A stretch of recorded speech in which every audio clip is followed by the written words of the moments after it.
কুমিল্লায় চলছে কুটির শিল্প ও বাণিজ্য মেলা। এ নিয়ে আরো খবর জানাতে যুক্ত হচ্ছেন এইচ.এম. মহিউদ্দিন। মহিউদ্দিন, মেলায় দর্শনার্থীদের ভিড় কেমন দেখছেন? বান্ডেল থাকলে প্রতি সেনমানিতে টাকা বাঁচবে। বিকাশ সেনমানি বান্ডেল কিনে জিতুন প্রতি লেনদেনে। ধন্যবাদ পিঙ্কি আপনাকে। আপনি যেমনটা বলছিলেন, কুমিল্লায় প্রায় ১.৫ মাস ধরে কিন্তু কুটির শিল্প বাণিজ্য মেলা চলছে। এই বাণিজ্য মেলায় প্রথম দিকে যেভাবে জমে উঠেছিল, মাঝখানে বর্ষা এবং বৃষ্টির কারণে কিন্তু একটু ঝিমিয়ে পড়লেও পরবর্তী সময়, ঈদের পরবর্তী সময় কিন্তু আবারও সেটি জমজমাট হয়ে উঠেছে। এই মেলাকে দেশি বিদেশি এবং বিভিন্ন ধরনের যে পণ্য রয়েছে, সেই পণ্য কিনতে ব্যবসায়ী এবং ক্রেতা বিক্রেতা উভয়ের মধ্যে যথেষ্ট পরিমাণ সাড়া মিলেছে। এবং যারা মেলা কর্তৃপক্ষ রয়েছে তারাও বলছিলেন যে কুমিল্লায় এত বড় একটি যে বাণিজ্য মেলা আয়োজন করেছে, সেই বাণিজ্য মেলায় কিন্তু আসলে এই এত মানুষের সাড়া পাবে সেই বিষয়টি আসলে খুব লক্ষ্য করা যাচ্ছে। আমি মতে এই মেলা কর্তৃপক্ষের একজন যারা আয়োজক করেছে তার সাথে একটু কথা বলবো।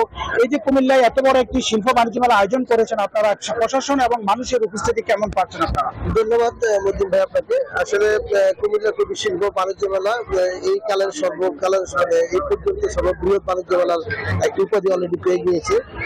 যদিও আমরা এটা কুমিল্লা শহর থেকে একটু দূরে জাঙ্গালিয়াতে ডিএইচএস মাঠের মেলাটি আমরা আয়োজন করেছি কুমিল্লা সেনানিবাসের সার্বিক তত্ত্বাবধানে। এই মেলাটি শুরুর পর থেকে কুমিল্লাবাসীর একটি সারা পেতে চলেছে যে এটি একটি সর্ববৃহৎ বাণিজ্য মেলা, যার ফলশ্রুতিতে আমাদের এই মেলাটি প্রায় ১.৫ মাস ব্যাপী চলছে এবং এখন পর্যন্ত লোক সমাগম দিন দিন বেড়ে চলছে। বিশেষ করে ঈদের পরে যে ধরনের লোক সমাগম হচ্ছে, আসলে এটা আমরা আশা যা করেছি তার চেয়ে ভালো ফল পেয়েছি। এবং আমাদের এখানে যে ধরনের পার্টিসিপেন্টরা এসেছেন প্রত্যেকে খুবই খুশি, কারণ এখানে আসলে আপনি জানেন যে বিভিন্ন ধরনের বিদেশি পণ্য নিয়ে বাংলাদেশের বিভিন্ন ব্যবসায়ী প্রতিষ্ঠান, বড় বড় ব্যবসায়ী প্রতিষ্ঠান এখানে অংশগ্রহণ করেছে।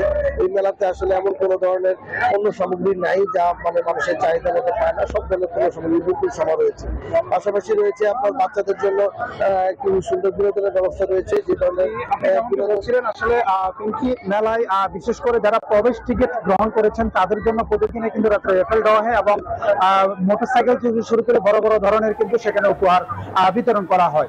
এই কুমিল্লা বাণিজ্য মেলা এই ছিল আমার কাছে সর্বশেষ চলে যাচ্ছে স্টুডিওতে। পিঙ্কি, ধন্যবাদ মহিউদ্দিন আপনাকে এতক্ষণ সংযুক্ত থাকার জন্য।